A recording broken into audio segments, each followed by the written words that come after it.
We have an update on the auction for the Landmark Hotel in Urbana. The company that won, JWM Ventures, is out. The contract was canceled after JWM couldn't come up with the $130,000 deposit. The money was due within 24 hours of winning the auction, though JWM was given a week. Another buyer, which has not been identified, has put down a deposit. Closing is scheduled for November 12th. In the heart of downtown Urbana, Lincoln Square offers places to eat, shop, work, relax, and do business with plenty of parking. With over 10 stores and the historic Lincoln Hotel, see why Lincoln Square Mall is proud to be a part of our town, Urbana. Hold hair longer, hold hair stronger with Bold Hold. New Bold Hold is the ultimate power hold. It's wild!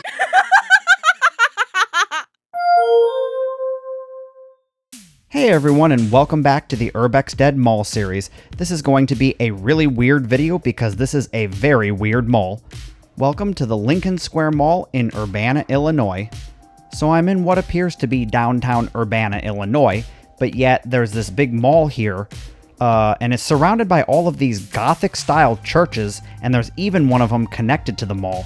It's super strange, and it gets even weirder when you head inside. So come along with me as I uncover all the weirdness of the Lincoln Square Mall here in Urbana, Illinois.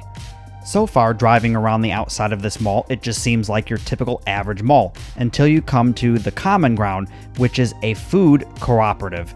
That's kind of strange to see attached to the mall. So the way this mall is designed, it's not like your typical mall where you have like a ring road that goes around the mall. It's kind of broken up and you get forced out into the downtown area in order to get to the other sides of the mall. So it will kind of seem like we're driving through the middle of downtown at times. And that's just so that I could get to the back side of the mall or whatever. And this is where you're going to see all of the Gothic-style churches that surround the mall, and even the one that's attached to the mall, and I believe there's a hotel attached to the mall, but I didn't see any access to it from within inside the mall when I visited. Yeah, so right here what you're looking at appears to be some kind of a hotel or whatever that's attached to the mall that they might be renovating. Now, I did mention earlier that this mall is located in downtown and that was weird. And I probably should clarify because it's not really weird to have a mall in a downtown area, because you go to a lot of smaller towns and they'll have like a corridor that's enclosed with, you know, some shops on either side, kind of like the old shopping arcades. But what's weird is that this is a full-on mall with a basement, an upstairs, and several different corridors, just like a typical mall that you would have out in the suburbs. Strange. And yes, I did say it has a basement, and I will try and gain access to that. I know I've covered a few malls, you know, throughout this channel's history that had some basements that I was able to gain access to.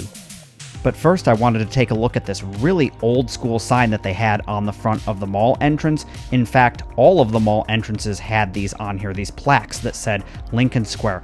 Oh my goodness, if I could ever have one of those, that would be incredible. So I wanted to also stop and take a minute to look at this fountain and take a listen, because it's quite awesome. You know, usually the mall fountains are inside, but this one's outside.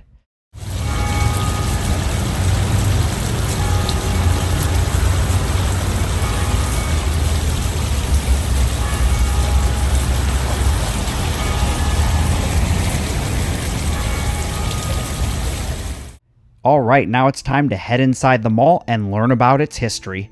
This mall's history has to be one of the craziest I've ever come across. It's definitely the craziest I've covered here on this channel. So remember earlier when I said this mall had a church attached to it, and then I pointed out what I thought was a hotel that was under renovation? Well, I was wrong about the church, but definitely correct about the hotel. Because in 1921, $223,000 was raised for the construction on the Urbana Lincoln Hotel, and the project would begin in 1923. The hotel would officially open to guests in November of 1923. So I won't go into too much detail regarding the hotel's history, but let's just say it went through many owners and really was never profitable. It was last sold in 2020 for $1 million, with plans to invest $15 million into renovations and to open it as a Hilton hotel in late 2023, but it kind of looks like that never happened. So maybe if the hotel is actually open or ever does open back up, I'll have to make another trip out here, stay in the hotel, and actually, kind of do a review on it and tell more about its history, because it's pretty fascinating. As for the mall, it would begin around the late 1950s when the local economy began stagnating. You see, city officials wanted to revitalize the downtown and give more business to the hotel that was struggling, and by doing so, their idea was to bring a bunch of retail to downtown and join it with the hotel. The first retailer to express interest in this scheme would be Carson Pirie Scott. They proposed that if the city would build a large commercial development, they would be on board, thus sparking the Lincoln Square Mall project. Plans for the mall would begin in 1960 when nationally recognized developer Victor Gruen would be hired to plan out the mall. In 1961, the name Lincoln Square Mall would be chosen and construction would begin. The mall would be built and opened in 1964. The mall would hold a grand opening on September 17th, and the state's U.S. Senator would attend. The mall would mainly focus on selling fashionable goods such as clothing in order to draw shoppers from around the surrounding areas. The intent was to be able to draw people from within a 50-mile radius of Urbana. The mall would be very successful during its first 2 decades, retaining most of its original stores, or they would be replaced by very similar stores.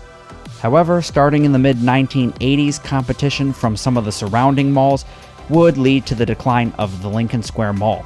In 1988, Carson Pirie Scott would sell the mall, and its anchor store would be converted into a Bergner's, which would then later be converted into a Herberger's.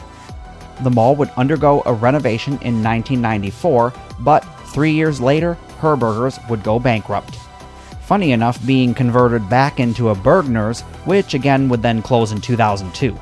This would be the very final time that the mall would ever see an anchor, as the main anchor store would be subdivided into smaller tenants. This leads us to the current state of the mall. Most of the tenants in here are local mom and pop businesses, or government-related offices, or just services for the local community such as the Co-op Food Organization. I'm not quite sure where the department store used to be, but I could imagine it was probably in this large corridor over on the left where you can see all of that awesome art on the wall. Something else that's really odd about this mall, in reading over its history, I didn't come across anything that talked about this mall ever having any of the mainstay stores that your typical mall would have had. I mean, it certainly doesn't have any of the chain mall stores today. When I visited this mall, it was a weekday and they were just beginning to open for the day, so that's more than likely why a lot of these stores are still closed up for the day. The other thing is I would imagine a lot of these stores only open on the weekends. So is this really a good representation of how well this mall's doing? Probably not. I would imagine on the weekends it gets a little busier.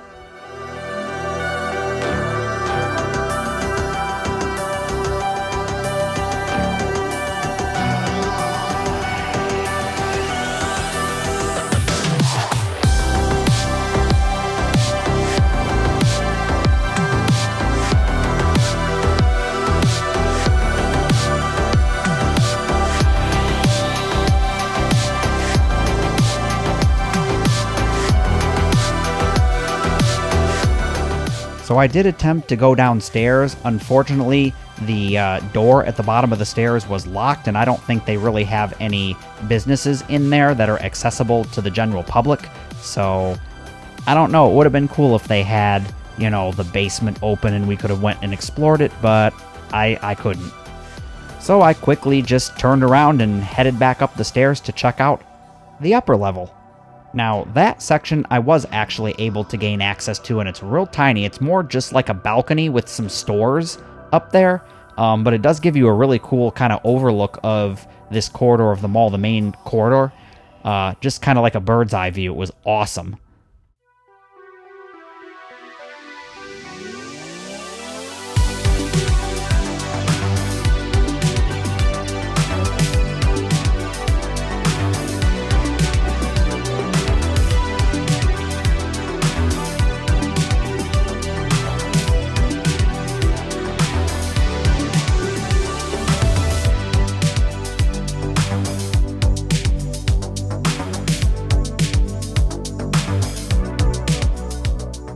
Don't forget to check out my channel membership as well as my Patreon membership.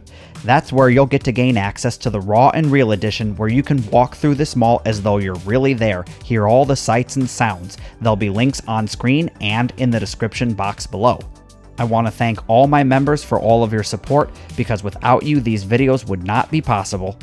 That's going to do it for today's episode here at the Lincoln Square Mall in Urbana, Illinois. If you like this kind of content, like, comment, subscribe, and I will see you on another episode of Urbex.